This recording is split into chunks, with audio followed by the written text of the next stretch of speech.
My name is Dan Collison, Executive Director of the Easttown Business Partnership.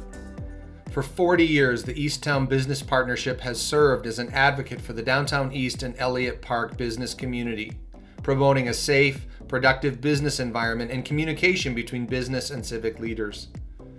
The rapid expansion of the east side of downtown, which includes Downtown East and Elliott Park, has surpassed most expectations with more than $3 billion of redevelopment in 6 years. And now that large-scale events such as the Super Bowl and the Final Four are over, there's this increased call for businesses to work together with our neighborhoods to bring together people, place, and possibility. The people who work and live here are our greatest assets.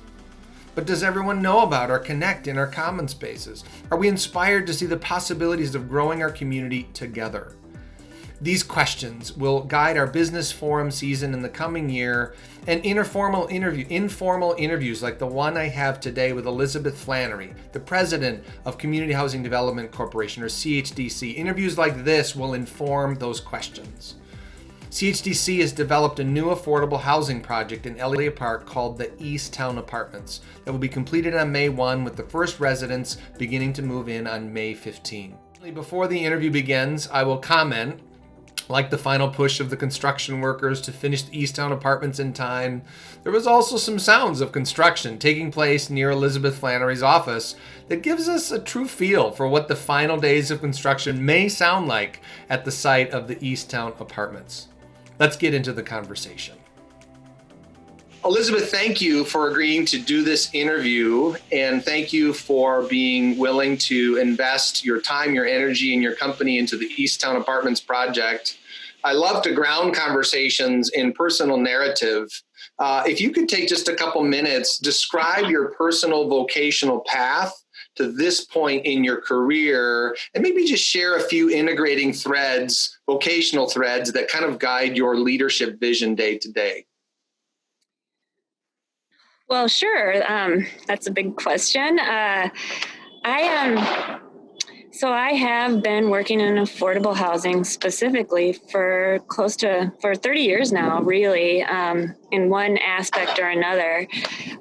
Today, I'm the president of Community Housing Development Corporation. I've had this position for 6 years, and it's really been a culmination of a lot of different positions and learning experiences over the years. I kind of got into this field as a fluke right during college when I was looking for kind of side money and summer money and really a job right after college. I didn't envision myself being in development finance or real estate or affordable housing. I have a journalism degree from Northwestern University in Chicago. I was, quick little story, I was actually out of college the year that Paul Wellstone was first elected senator in Minnesota, and I was hired to be on his staff in Washington. However, the first year he had such a hard time getting even an office in DC, much less a staff together. I waited, and after 9 months, I had to get a job. So, so I was hired. I was hired to do some relocation actually in the Elliott Park neighborhood, which I feel like Easttown kind of comes full circle in a lot of ways because I over the years have become so familiar with much of the affordable housing stock in that community. I started in college and right after college on a big project relocating people from existing buildings in Elliott Park that were really slumlord controlled buildings. They were horrible. The people living there, they were just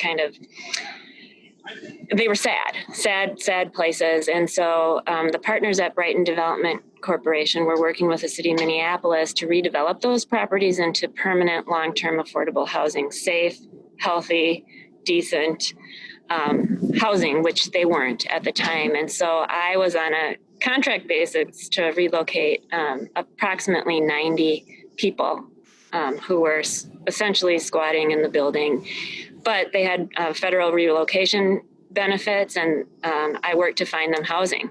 Wow. It was challenging. It was eye-opening. It was heart-wrenching work. I was sold at the time. I was so moved by being a part of moving people out of these conditions into safe, affordable housing. It was life-changing for so many of them, and it was life-changing for me. I stuck with it. I learned all about it. I got hired as a site manager for a property manager that did low-income housing, tax credit housing. And these properties are still long-term, quality, affordable projects in Elliott Park today. They're the Elms, they're the Roselle, Balmoral, Barrington, Heritage, and these were all properties that were really in bad shape. So that was how I got into it. I've since then worked for nonprofit and for-profit affordable housing developers and managers over the years, and investors. And so I sort of have a hands-on experience on both the site staff operating level and then structuring the financing, which is the piece that I really, really loved. So that's kind of how I got here today over the years. So what's the institutional narrative for Community Housing Development Corporation? And then how did you on-ramp into your role as president of the nonprofit? So Community Housing Development Corporation was formed in 1991 by the partners of Brighton Development at that time. And Brighton, as a developer, they were busy in the city of Minneapolis and beyond, developing both affordable and market rate housing, and had been working on some significant projects in downtown Minneapolis. And one of the partners, Dick Brewstead specifically, saw a need for a nonprofit. And that was at a time when HUD, the Housing and Urban Development, the federal government was actually allowing private owners of project-based Section 8 properties to opt out of their contracts and convert to market rate. And this was a huge issue nationwide and a problem for a lot of people who believed in affordable housing, especially the preservation of affordable housing. And CHDC was formed specifically to preserve existing affordable housing that was at risk of losing its long-term affordability. In addition to that, CHDC did acquire a lot of properties in the early 90s, throughout the 90s really, and is really probably the base of our portfolio today, were those early acquisitions. But we also started developing new construction affordable housing too as a nonprofit, and have been doing it ever since. Turning to the Easttown Apartments, the press release that you put out at the time of the groundbreaking says this: Minnesota is currently the least affordable state for renters in the Midwest. In a healthy market, a diverse supply of housing is available to meet the needs of families and individuals at all income levels. But without access to affordable homes, they're often just one unexpected financial emergency away from homelessness. A recent state task force on affordable housing reported that more than 554,000 Minnesotans struggle to find quality housing they can afford, a 58% increase from 2000. So now with COVID-19, I mean, what does this all mean? And what does this mean for the Easttown Apartments as it opens? You know, our commitment is to our residents to do what we can do to leverage the resources for them so that they can maintain the housing they have. And nobody's faced, you know, nobody can be evicted right now because of government regulations. But in 5 months, we don't want to see people who, even if they've deferred rent, who owe 5 months of back rent and still don't have an opportunity to pay that. So that's what we're seeing right now. And it's just kind of a daily stressor on our staff and our properties at the moment. Thank you for doing that hard work. And I know many of the other partners as well. The Minnesota landscape has some tremendous companies who are being diligent, but thank you to you because you oversee so many properties, which ultimately are the homes of thousands of Minnesotans. It's really important. Well, to the Easttown Apartments specifically, this is going to be completed by May 1 with the first wave of residents moving in on May 15. I mean, I can't believe we're here. But I would love for you to talk briefly about, from your Community Housing Development Corporation view, like what were the compelling reasons for doing this project at this site and for even choosing First Covenant as a development partner? As far as I know, churches and lawyers are some of the hardest well, okay, I was picking on lawyers. It's okay for me to pick on churches, right? But that's what I'm told. Churches and lawyers are the two most difficult groups of people to work with on development projects. So why did you choose First Covenant? What were the compelling reasons for the project? And just sort of frame up for us why Easttown Apartments? Well, there was a number of reasons. I mean, there, in the last 5 more years, you know all these statistics much better than I do, but our office is in downtown Minneapolis too, and we have other properties in downtown Minneapolis and right on the edges of downtown Minneapolis, quite a few. There's been a development boom, especially in the Easttown community in Elliott Park, and billions of dollars invested into that community, and not a single affordable unit, since the stadium was built. A lot of high-end luxury market rate apartments. And then throughout the downtown core, there's been a deliberate policy in the city of Minneapolis to increase the number of people living downtown, and that makes all kinds of sense. It's the right, in my mind, it's the right thing to do, and it'll make the whole city more viable. But it's really difficult to develop new affordable units or anything even moderate to affordable, and specifically really affordable properties in the downtown community for the obvious reasons. Land, it's really hard to secure land. Land prices are super high. There's a lot of reasons that's been more challenging. So the First Covenant site, to partner with the church, well, first of all, we pride ourselves on partnerships, and we partner with religious communities a lot, and they are difficult, but every partner has its own unique challenges. I'll just say that. We'll just leave that there. Well, and it's not even the nature of the church or the community or the organization. It's the nature of developing an affordable project. It's really challenging. It takes, you think it should take 2 years to assemble the financing. Well, it takes 5. And trying to explain that to really smart people. The congregation at First Covenant is full of really smart people, and they look at you like you're crazy when you tell them it's going to take 4 years. And then they think you're doing something wrong. And then they think, and that's all normal. It's natural. It's hard to keep the trust and keep the faith going for that long. So in that sense, I think, First Covenant is a really strong partner because you guys had nothing but belief and faith in this project. And the church wanted, what was so attractive beyond the location. The location could not be better for affordable housing. 2 light rail lines are less than quarter mile from the door of the building. It's right on pretty much every major bus line in the city, and it's in the middle of downtown, in the middle of huge employers. So it's natural. People want to live downtown. People of all income levels want to live downtown, and people with moderate and lower incomes can't find anything they can afford. They don't necessarily want to have cars. They want to have a downtown lifestyle that doesn't necessitate a car.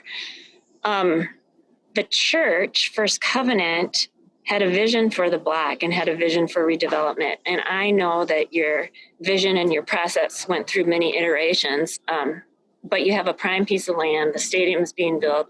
You had a very deliberate, mission-focused vision that I thought was a perfect fit. And you had a willingness to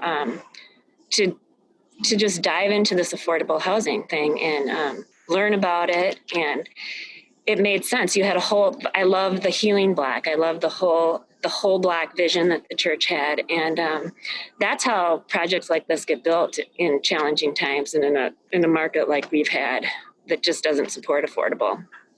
That's a really important point, and I've learned that point over these many years from you and other developers, not just in the affordable, but in market rate as well, but especially in affordable, that you really have to have a narrative, a compelling narrative. And while, yes, it's markets, and yes, it's banks, and yes, it's seemingly impersonal financial institutions that are supporting the actual getting it done of this project or these projects, it's still the narrative. It's still people who make those decisions, and sometimes make them even with risk quotients because it's compelling, because it's the right thing to do.